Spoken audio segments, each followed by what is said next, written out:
ಪ್ರತಿಯೊಂದು ಕತ್ತಲೆಯಿಂದ ಒಂದು ರಹಸ್ಯ ಇದೆ. ಇದು ಮಿಸ್ಟರಿ ಕನ್ನಡ ಸ್ಟೋರೀಸ್.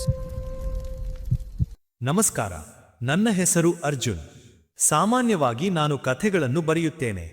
ಆದರೆ ಇವತ್ತಿನ ಕಥೆ ಕೇವಲ ಬರಹವಲ್ಲ. ಈ ಕಥೆ ನಾನು ನಿಮ್ಮೊಂದಿಗೆ ಮಾತನಾಡಲು ಜೀವಂತವಾಗಿ ಉಳಿದಿರುವ ಕೊನೆಯ ಕಥೆಯೂ ಆಗಿರಬಹುದು.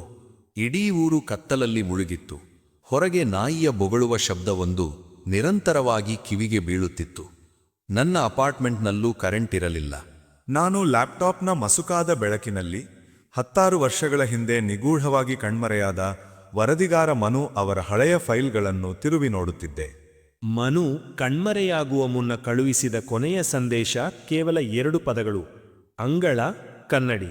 ಮನು ಕಳಿಸಿದ ಪದಗಳ ಅರ್ಥ ತಿಳಿಯುವ ಯತ್ನದಲ್ಲಿದ್ದಾಗ ಅದೇ ಮಧ್ಯರಾತ್ರಿ 2:30 AM ಸುಮಾರಿಗೆ ನನ್ನ ಮೊಬೈಲಿಗೆ ಅಪರಿಚಿತ ಸಂಖ್ಯೆಯಿಂದ ಒಂದು ಫೋಟೋ ಬಂತು.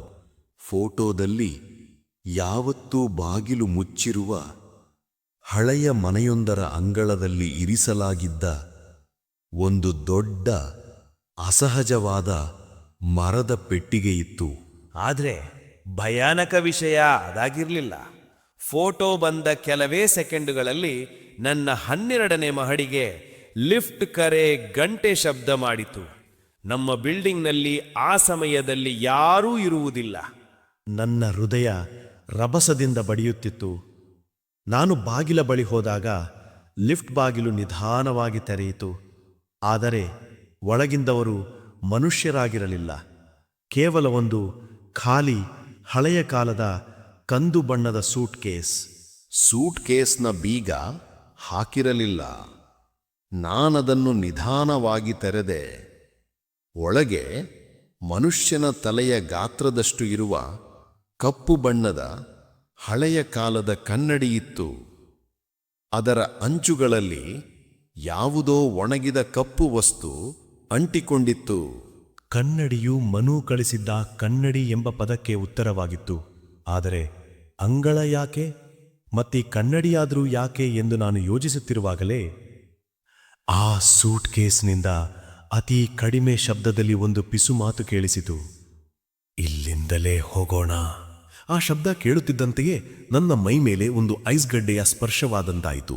ಇದು ಕೇವಲ ಕನಸಲ್ಲ, ಇದು ನೈಜ ಅಪಾಯ ಎಂದು ನನಗೆ ಸ್ಪಷ್ಟವಾಯಿತು. ಇಲ್ಲಿರಬಾರದು ಎಂದು ನನ್ನ ಮನಸ್ಸು ಕಿರುಚಿ ಹೇಳಿತು. ಕನ್ನಡಿ ಮತ್ತು ಸೂಟ್ ಕೇಸನ್ನು ಅಲ್ಲಿಯೇ ಬಿಟ್ಟು ನಾನು ನನ್ನ ಬಾಗಿಲಿಗೆ ಧಾವಿಸಿದೆ. ಲಿಫ್ಟ್ ಬಾಗಿಲು ಇನ್ನೂ ತೆರೆದಿತ್ತು.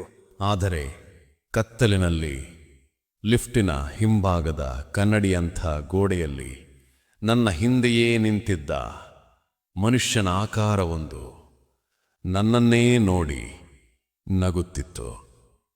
ಅಷ್ಟರಲ್ಲಿ ಕರೆಂಟ್ ಹೋಯಿತು.